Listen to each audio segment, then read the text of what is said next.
What if justice wasn't just about systems, but about the soul?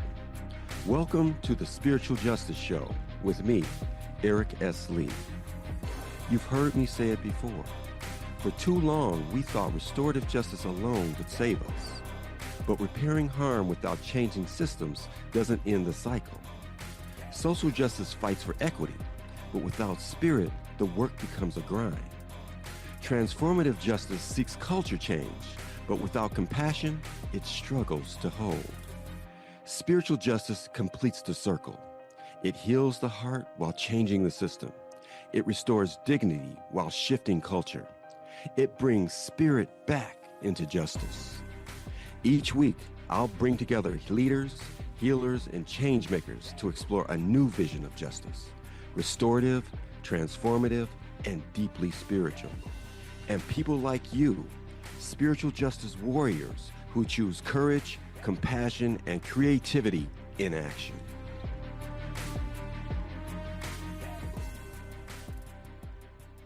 Hi, everybody. Welcome. I'm Dr. Pat, and I am really thrilled about taking this journey with Eric. And for those of you that have been listening to the show, or those of you that have not been listening to the show, one of the things you hear in that introduction is about the inflection of change.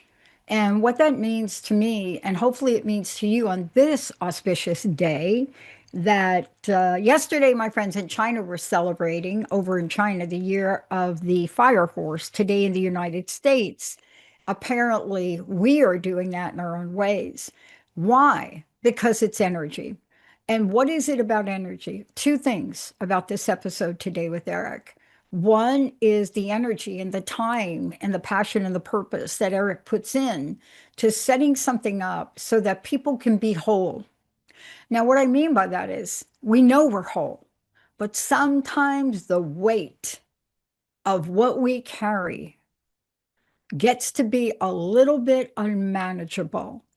And, part of that is we feel it. As a matter of fact, so much so today's episode is called Holding the Weight Well: Responsibility, Impact, and the Measure of What Matters. Eric, great topic. This morning, I was listening to one of my spiritual people I listen to, and I could not believe the episode he talked about. He talked about being under the weight. And what he was talking about is being in a state of being worn out, being worn down, right? Now, he is a much better orator than I am. And certainly his message is really God and spirit centered. But the point, I felt it was so interesting that here we're talking about something and the message is quite similar in that we are in a world now. And if you're passionate and purpose about creating, and may I say it, like you're doing, a level playing field, then there is weight to carry. There is something each of us signs up for. But the question is, do we know what to do? There is an unspoken, shall I say, sound. The other day I wrote an email, Eric, and I said something like, you could tell I'm a little old school, right? Because it's a song, right? And I said something like, silence is golden, but not in 2026. And so that's a burden to carry within you, an unspoken voice. Let me ask you this question. This is a powerful, powerful way to kick this show off. But what is that real weight of responsibility in youth, in our youth? What are they facing? And what is justice center leadership about to help them? Now, why am I saying our youth? First of all, I do not know if I would survive if I was a teenager right now. No, I do know I would not. I know that who I was when I was a teenager would not make it in today's world. Why am I saying that? Because we have not been groomed for the degree of dynamics and information and things that we see in the world that just don't make sense to us anymore. And by the way, Eric, we are bombarded 24/7. So, what is this real weight that you're talking about? So, Dr. Pat, thank you. Thank you for being here today. We'll talk about the Seahawks later because that is a Oh, great question. oh, oh, that's a weight. Hello. That's a So, burden. so, That's a burden that that quarterback carried that burden, and I just got a little scared. But go ahead. so there's leadership for you. Yep. So, in this area, responsibility and the weight of it, it's not as abstract. It is real.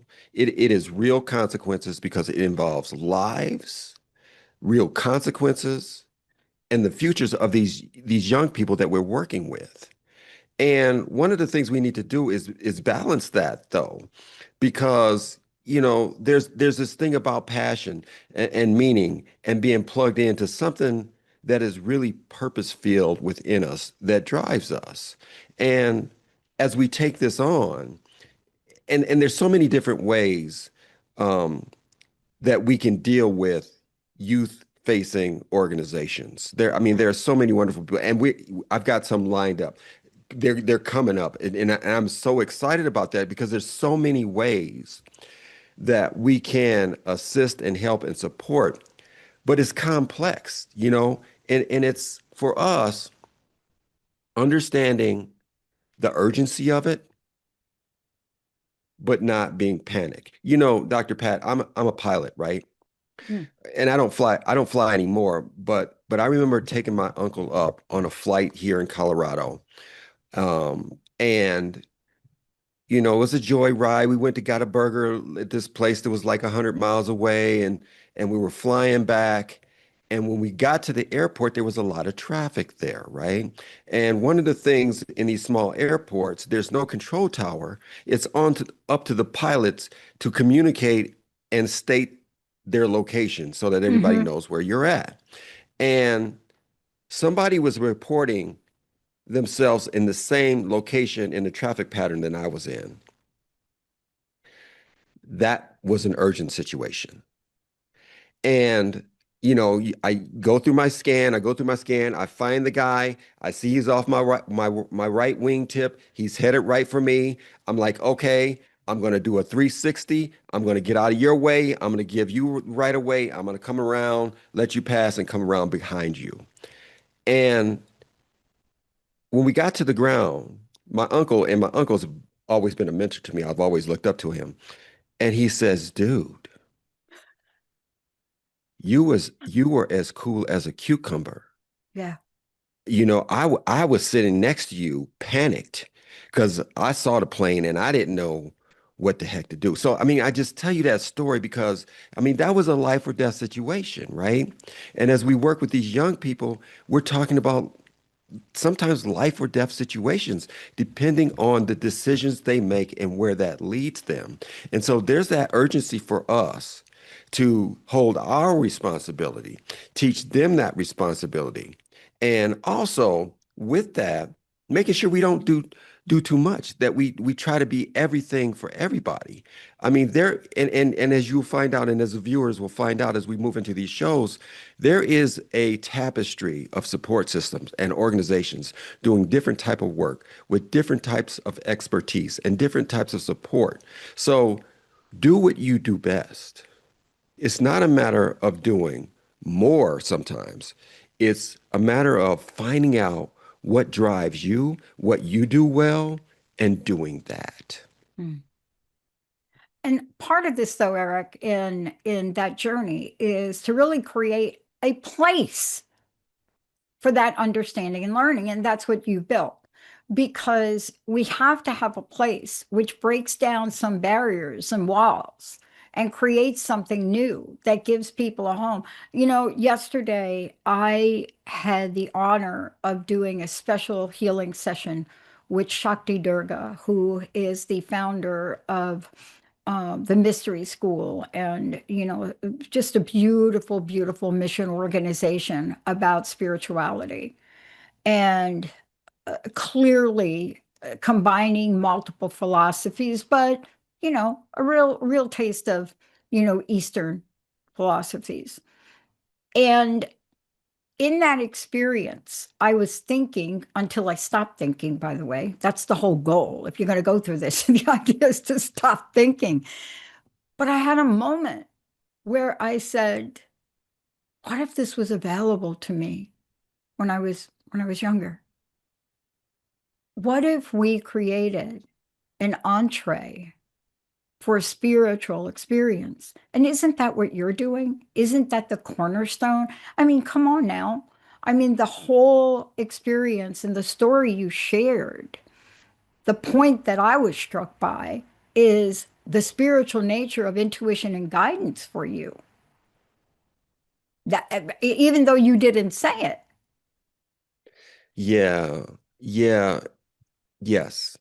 It's the inner voice, it's the inner drive, it's the alignment of something, and back to Viktor Frankl, something bigger than ourselves that is Mhm. guiding us and directing us, and making sure that we understand if we do have limitations, which all of us do, what they are, and being laser focused as much as possible on having the greatest impact that we can. Yeah. Yeah. Yeah. I'll tell you, Eric, I had a moment. I'm gonna bring this up. I really want you to comment on it because I worry about our youth and I worry about the youth you're working with. And I worry, I thought I was worrying, what is the right word? Unnecessarily, maybe. And then here's what happened. I love sports. You and I have that in common, right? Clearly, today and yesterday, I wasn't going to be able to get a ping pong game with any of my Chinese friends, right? That wasn't going to happen. But the Olympics, and I don't do a lot of social media because I'm very reactive. I am a personality. My human design is I react emotionally. But something hit my heart so hard, so hard. And I wonder if the collective youth, the youth you're working with, we had a young Olympian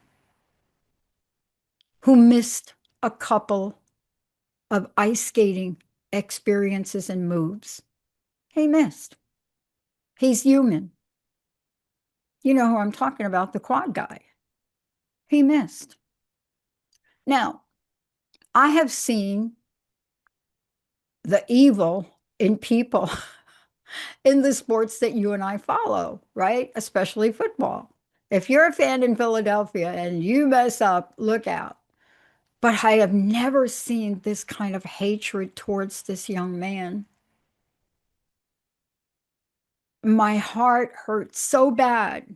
And the reason I'm bringing it up is because somebody has to become the leader that is tasked with holding the complexity, urgency without panic, just like you talk about, hope, coming out of getting accountability without harm, because that's what you're teaching.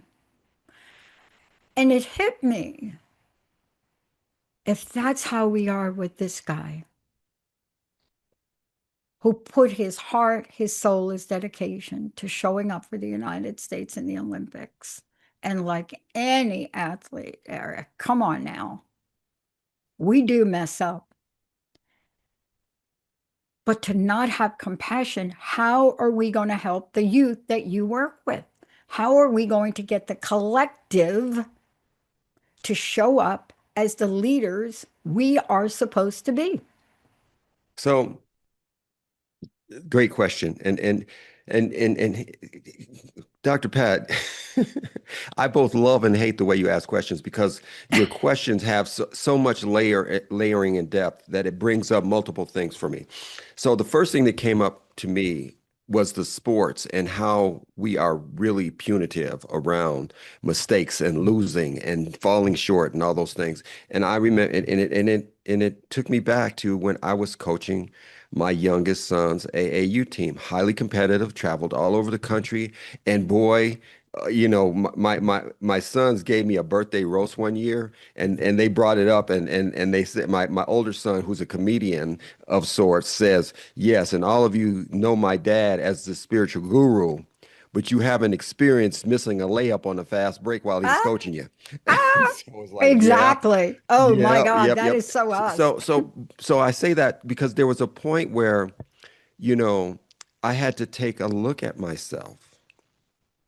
And, we do trainings around restorative practices for organizations, institutions, businesses, police forces, municipalities. And the first part of it, it has nothing to do with process or procedure around restorative justice and restorative practices. It is all mindset and teaching people to be conscious and taking a look at themselves and how they're responding to situations, right? And so back to my son, is it's like there was a point where I was like, son, I've been a son of a gun, haven't I? He's like, yep. And and it was a drive home from Nebraska, 4 hour, and we talked. We had a good talk about my coaching technique and how it made it feel and how he responds to it and how sometimes it takes away from his performance. And so from that moment on, I shifted and really took a different approach of really coaching, of Yeah. of saying, yes, we made a mistake. Yes, don't make that same mistake again. You're going to learn from it. And yes, I still have trust and belief in you that you can overcome this, Yeah. learn from it, and be better. And that's the whole concept that we're working under with restorative justice. It's like, a person should not be judged for the worst moment and the worst decision they've made in their lives, right? And that's what we're doing to our athletes sometimes. In the heat of the moment, it's just like crunch. They made a mistake, they erred, they Yeah. folded, whatever.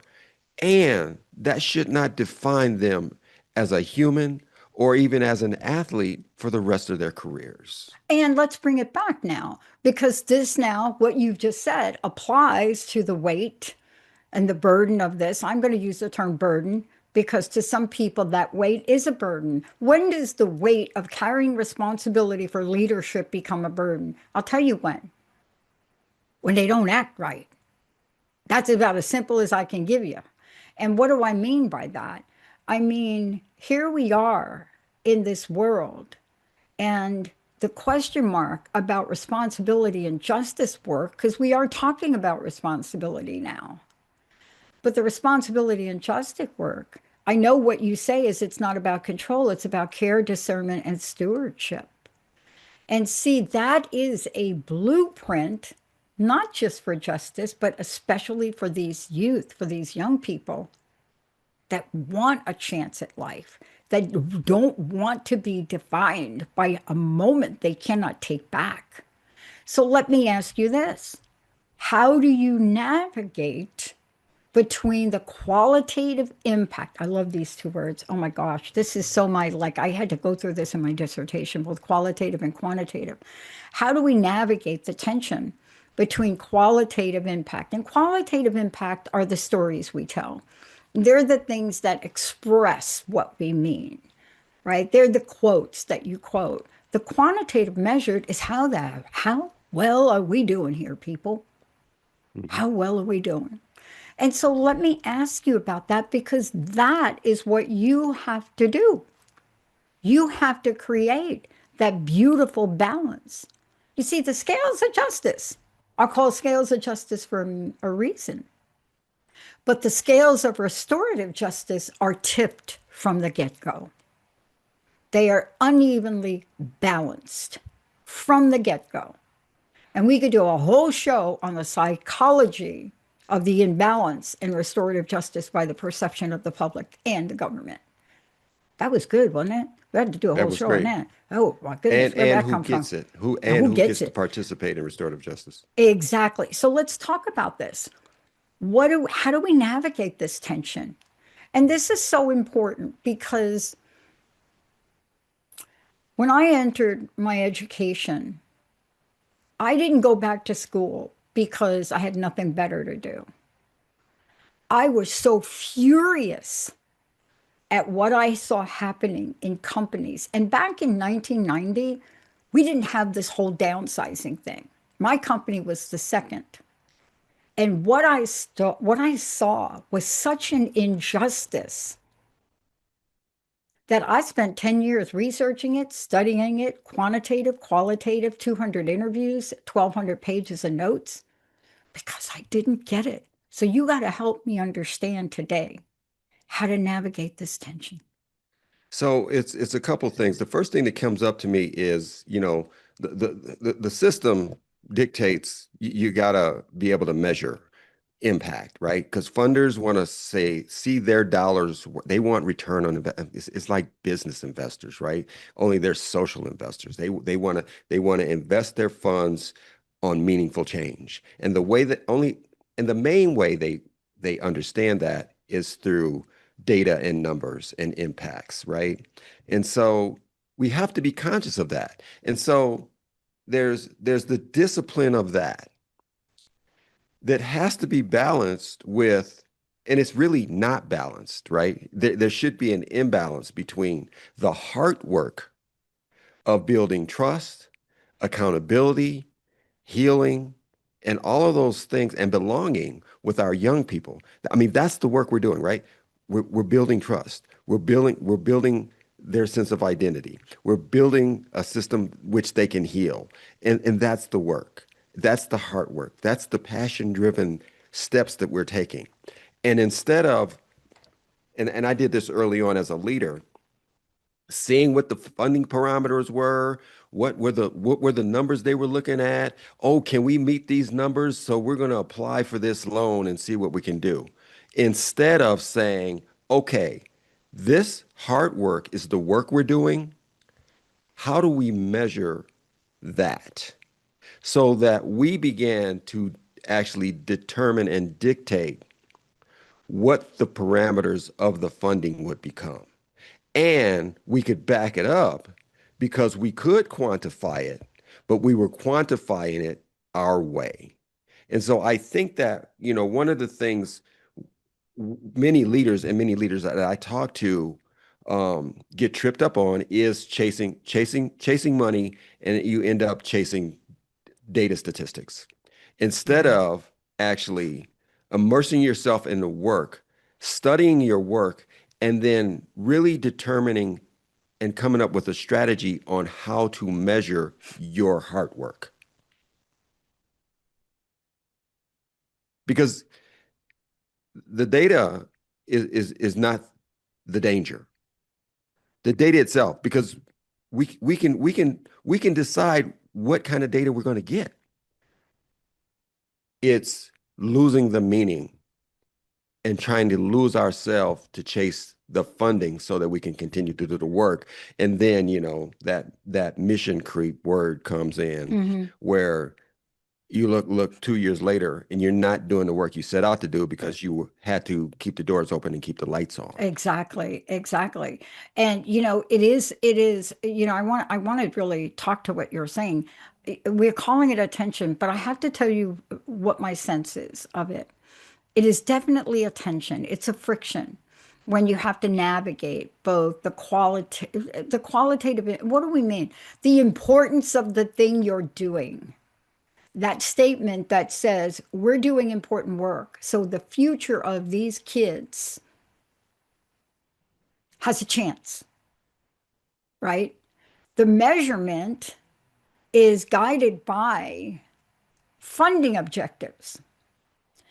And while this is a beautiful way you described it, it is so difficult in arena and not just in the spiritual restorative justice arena, but it's somehow when it comes to our youth, we compromise stuff. Do you know what I'm saying? We somehow lose sight of it. But those of us that are leaders that have to make these decisions, we have to keep the door open, as you said, right, Eric? Because what happens if we don't keep the door open? What chance does anybody get? Right, right. So again, it's back to the point that we're translating human systems into numbers with the work we do and not the other way around. We're not taking data and creating work to meet those objectives. Yeah. Yeah. I think this is the time for a new accountability conversation in the world. I really do. I think that it is, I think it's a little old school, if I may. I, Someone said to me the other day, Pat, in the world we live in today, a voice like this is what they said to me. I'm not saying I believe this. They said, in the world we live today, a voice like Martin Luther King would get lost. And I looked at him and said, hell no. What are you talking about? What do you mean?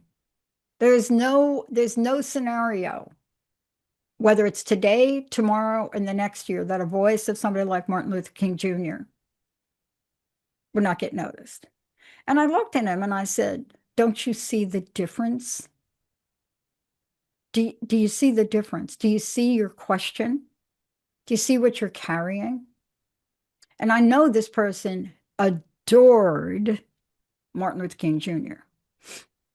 So he was speaking from fear. And a little bit of fear is good in what we're talking about, because that fear is going to motivate us to do more or find new ways, right? But one of the things that I want to talk to you about when we come back from break is what we measure and how important it is about it, how it really matters. Because don't you think, Eric, we cannot give what we value a back seat in our leadership? We can't. You know, I moved my business out of Washington State, sidebar, but it's about values and it's about contradiction. So I want to talk about contradiction when we come back, because the question really for you is going to be how to lead to stay aligned while carrying both vision and accountability. So I moved my business out of Washington State. I'm not the only one. I was on the fence about it to begin with. There's a lot that I love about Washington State. But this is a state that says they value small businesses. They really kind of pound their chest about it. And then what do? They issue a sales tax. We already have a 9% sales tax on stuff you buy. Hello. They issue a sales tax that small businesses have to pay when they sell digital material to a customer. Now, my company is all about digital material. Mhm. You better not think about selling any posters in Washington State. And I thought about this.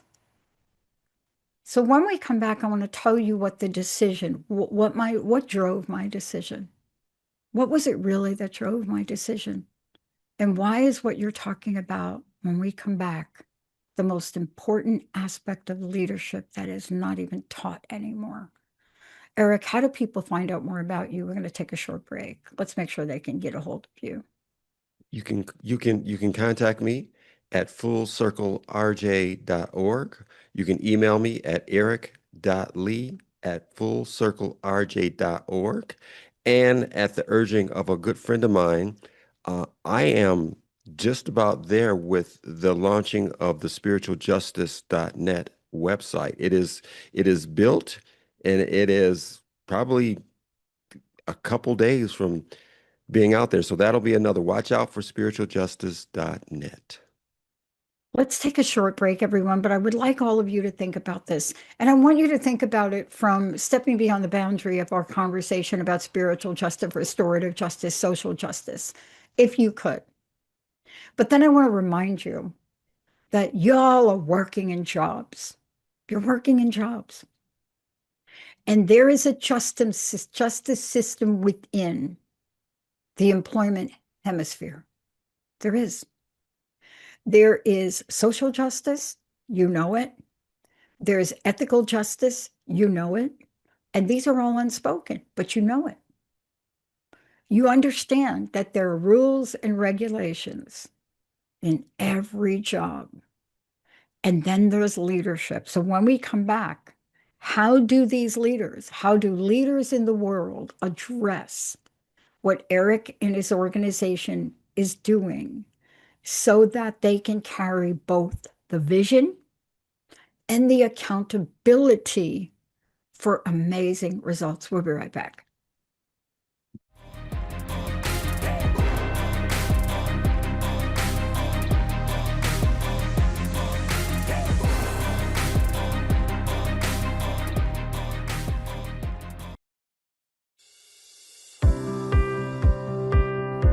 Hi, everyone. I'm Dr. Pat. I'm the host of the Dr. Pat Show, and I am the creator of the Transformation Network, doing what we do in the world of positive radio, informed, educated, positive media.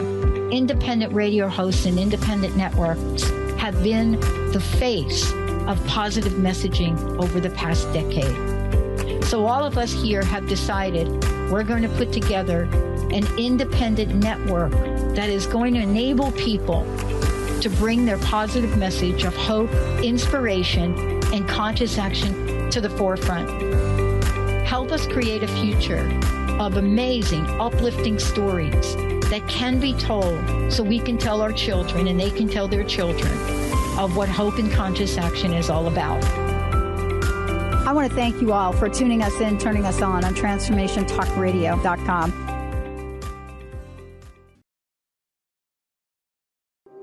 Looking for more love, joy, and purpose in your life? Lisa Eve is here to guide you. Through intuitive support, healing, and soulful travel, she empowers you to embrace self-love as the key to happiness. Explore her book, The Love Channel, Finding Your Way to Happiness, available on Amazon.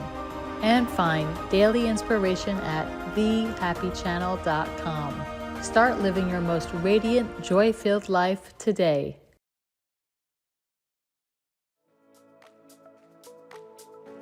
Tune in to the Flourish Frequency Show with me, Beth Larson, every third Thursday at 11 a.m. Pacific Time on Transformation Talk Radio.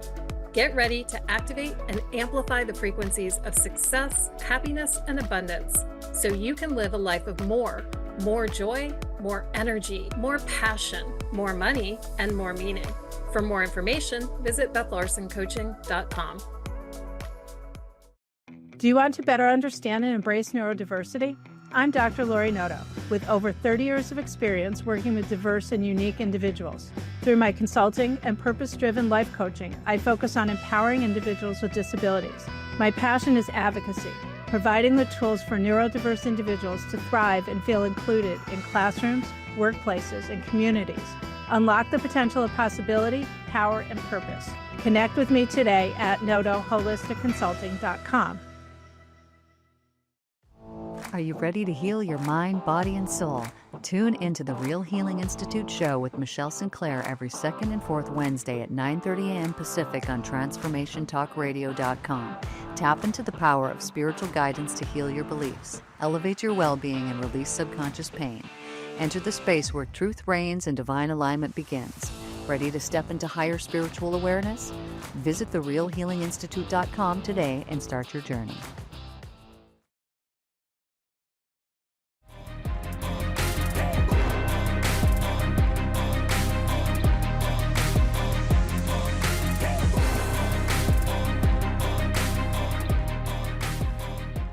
Welcome back, everyone. It's great to have you back here. Eric, this is your show. It's amazing. This is the Spiritual Justice Show.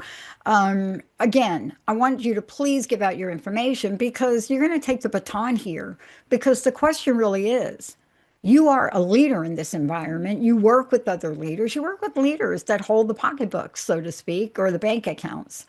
And we're going to be talking about how do leaders stay aligned, how do the leaders stay aligned, both vision and accountability. And then I'm going to share why I'm moving my business, and it's not for what people think. But before we do that, can you please let people know again how we can get a hold of you?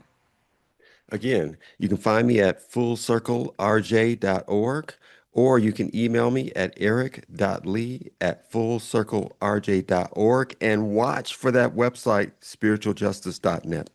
I love it. All right. So this is going to be the clue for you to take it away. Clearly, my pathway in life is all around justice.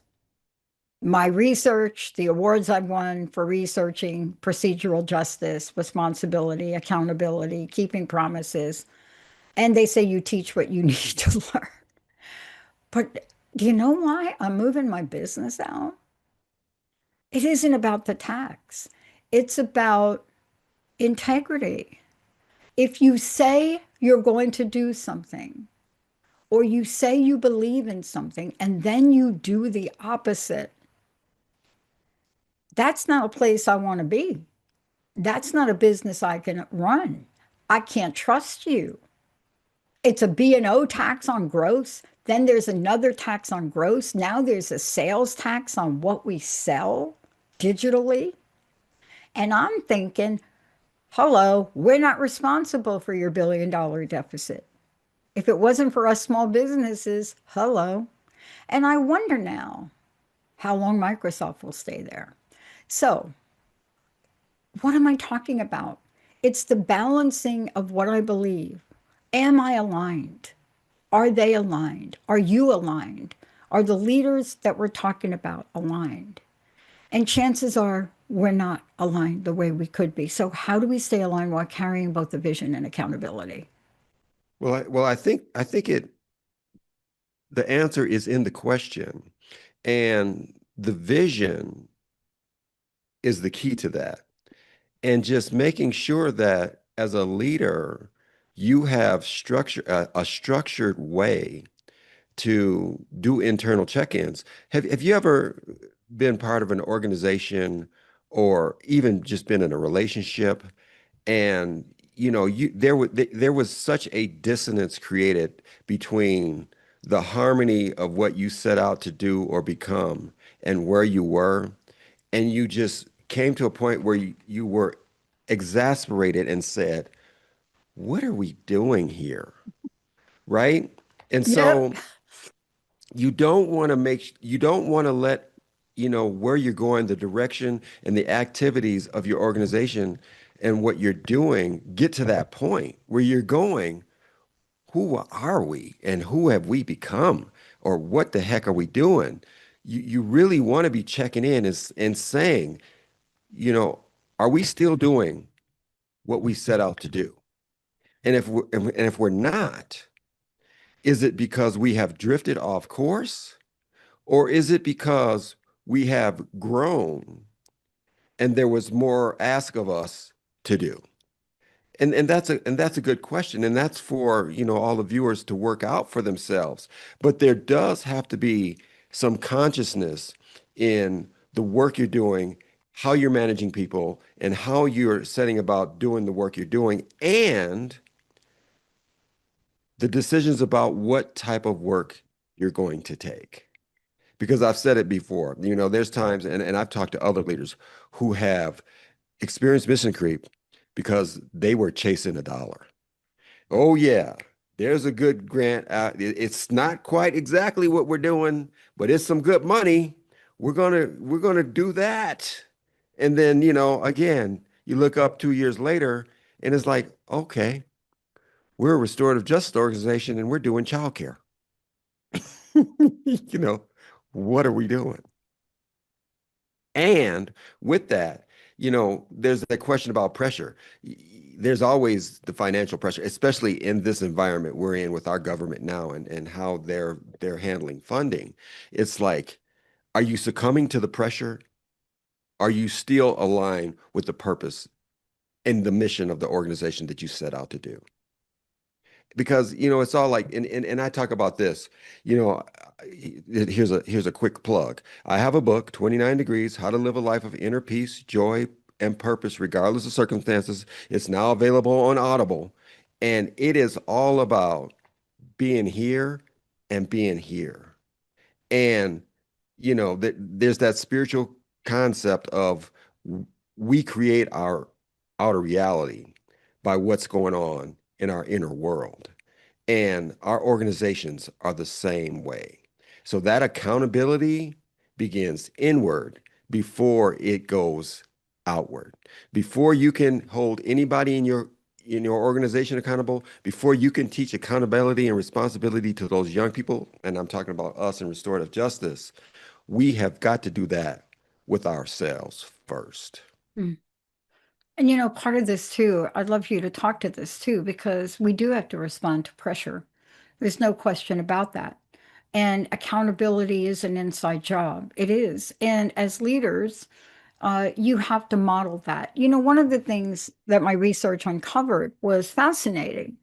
From an organizational perspective, people, mass number of people, almost when I did the survey, it was like 99.9% of the people gave feedback that they don't expect integrity from their company, but they do from their leader. And I knew this at some level.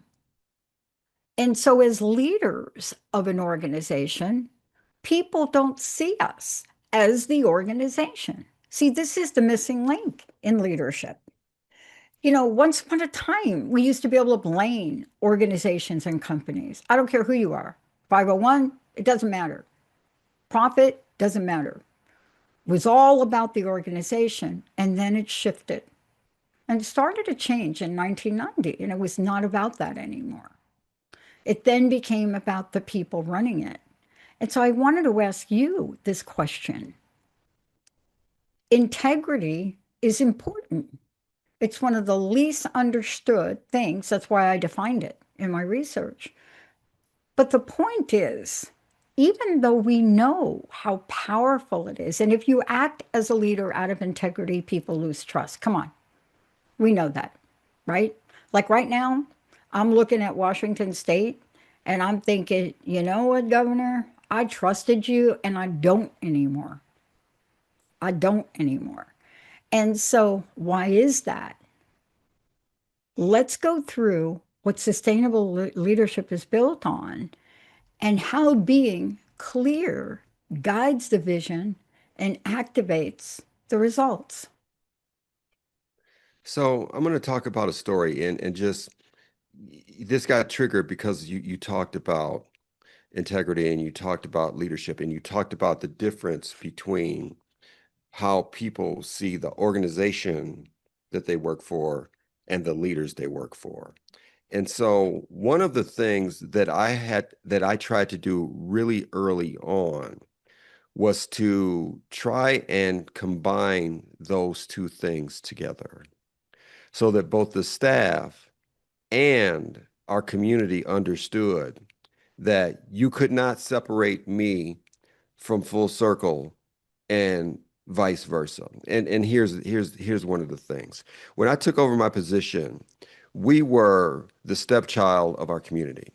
We, as an organization, had made many missteps out of integrity with law enforcement, with DHS, with the courts, with schools, and nobody wanted to work with us because of those missteps in the past. Now, I could be like some leaders and say, hey, that guy before me, that lady before me, that person before me sucked. They were terrible. They jacked up the organization, and I'm going to be here to fix it. But I didn't take that tact. My statement to the community and everybody in the community that I talked to was, yes, our organization made some missteps, and I'm new here, and I'm not running from it because I am the leader of the organization. So I don't care when it happened. I am responsible for what this organization has done. Yeah. And I am here to restore those relationships. I am here to heal those relationships. I am here to show you who we are now. And if it takes me 10 years to do that, building that trust, that is what I will continue to do. Yeah. And I had one-on-ones with the police, with the schools, with DHS, with all of the organizations and all of the leaders in the communities who had severed from us. And it took time, but it tied a new vision, a new aura, and a new focus of this organization to me and the vision that was being created while embracing the past. Because again, restorative justice is about we are not to be judged by our worst act at one point in our past and hold that forever. And we're going to give ourselves that same grace as an organization as we give all these kids that we work with. And community, that's what this is about. We're going to ask you to do the same. And there's the big piece about being integrity with accountability and responsibility that we are not going to run from. We're not asking for forgiveness. We're asking for the opportunity to take accountability and repair any harms that were done in this community. And we're going to do it until the community is satisfied that it is done and we can move forward And together. and you just summarized the weight, not of responsibility. What you described so beautifully is your promise as the leader of the organization and therefore the organization. And there is a weight to that. This is what we are talking about today. Now, why Yeah. did I point that out? Because what you did is you created a new promise. See, when psychological contracts are broken, what it means is I feel you're obligated to do A, B, C, and you didn't do it. Therefore, you broke your obligation slash promise to me.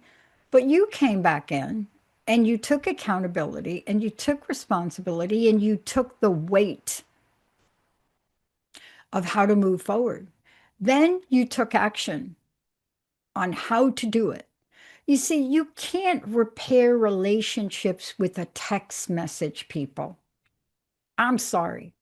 If you're sitting there texting your family and friends right there and saying, I'm sorry, please, please try something else.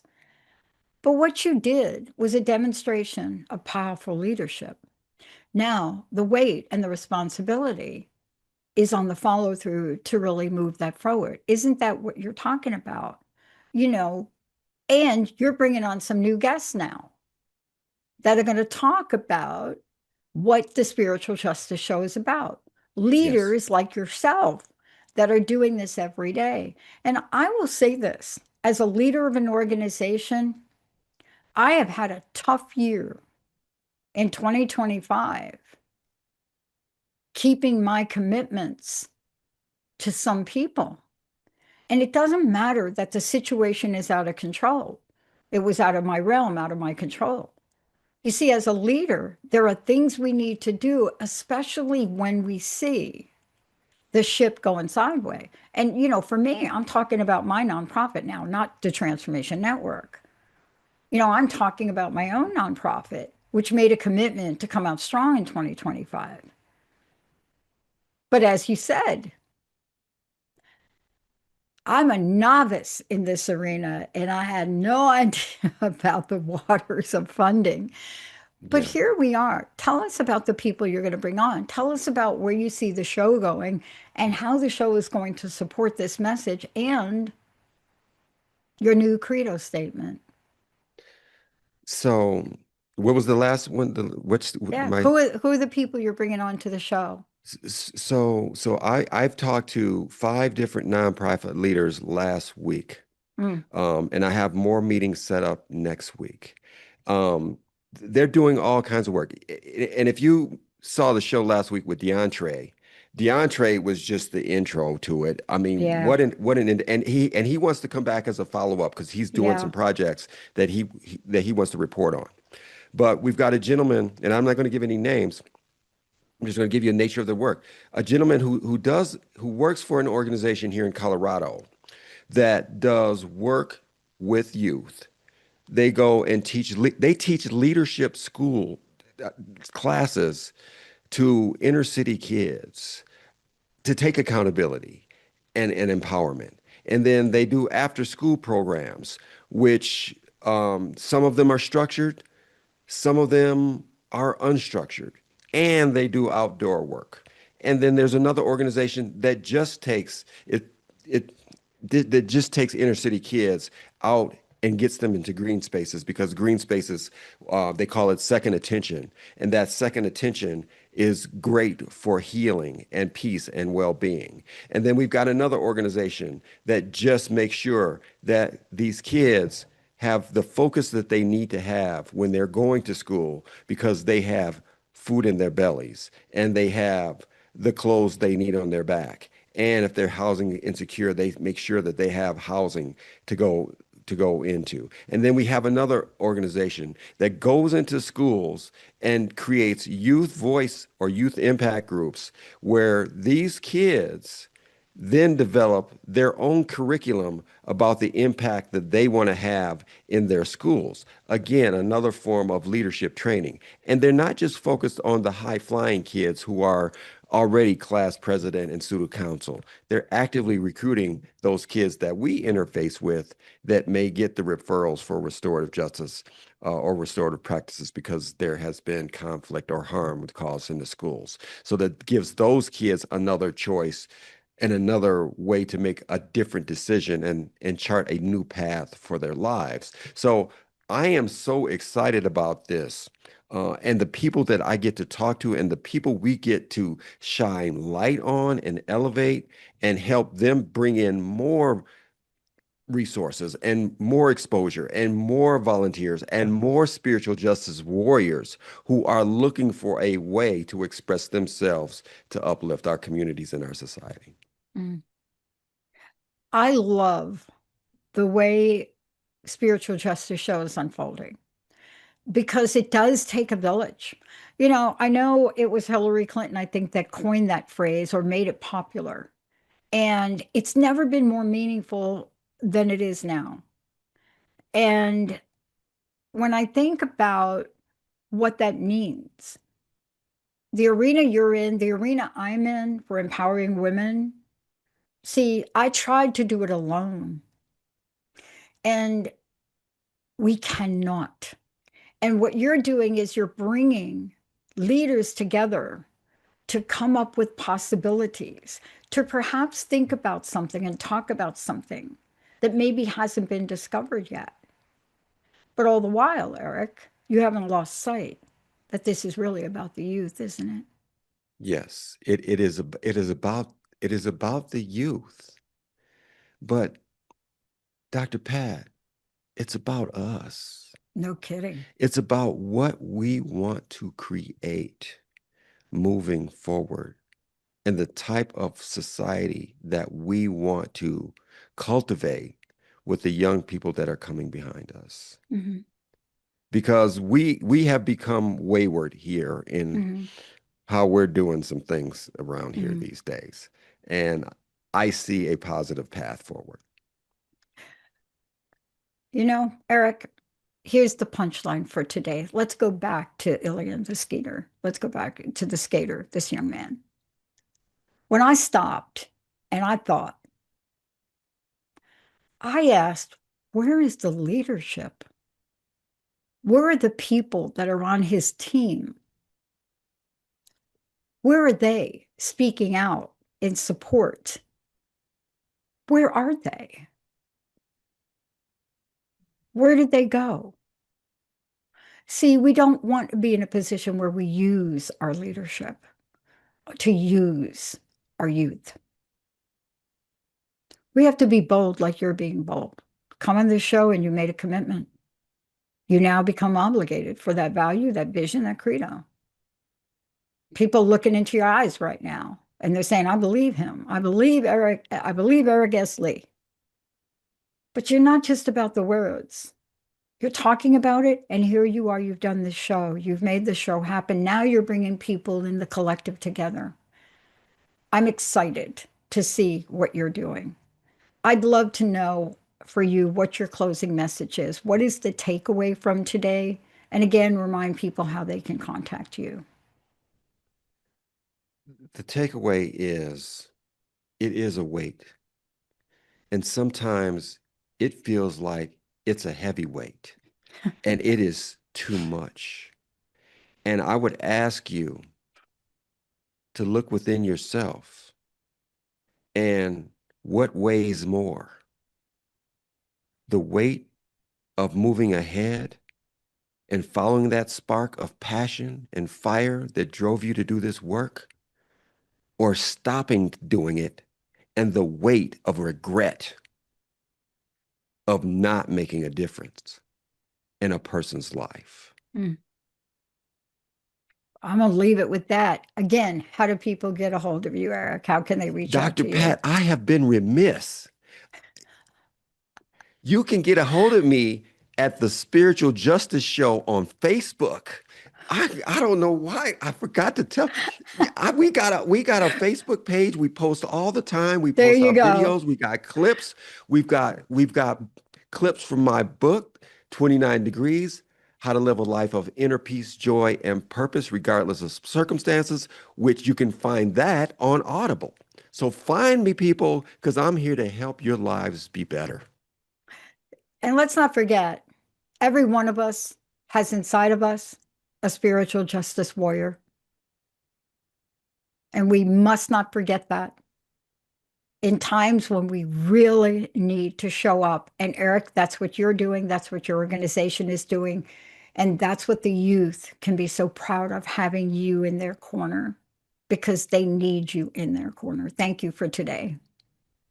Dr. Pat, thank you so much. For those of you out there, you got to go to this Facebook page, please. Pass it around. Because the only way we get things moving, I like to say move the needle, move the dial, is by coming together. Whether we agree or disagree, it doesn't matter. But having a conversation from the heart, it will move mountains. We'll see you next time. Thank you for joining me, Eric S. Lee, on the Spiritual Justice Show. You've heard me say it before. Restorative justice alone can't get us there. Repairing a wound matters, but if the system keeps cutting, the wounds return. Social justice fights for equity, but if we forget the human spirit, policy feels hollow. Transformative justice shifts culture, but without compassion, the changes just don't last. That's why spiritual justice completes the circle. It heals the heart while changing the system. It restores dignity while shifting culture. It brings spirit back into justice. And that's where you come in. Tune in each first and third Tuesday at 10 a.m. Pacific Time on the Transformation Network as we rise up, spiritual justice warriors. This means you choosing courage, compassion, and creativity in a call to action. Until next time, walk with courage, lead with compassion, live with spirit, because justice begins here in the soul, and it continues with warriors like us. Join our community at spiritualjustice.net.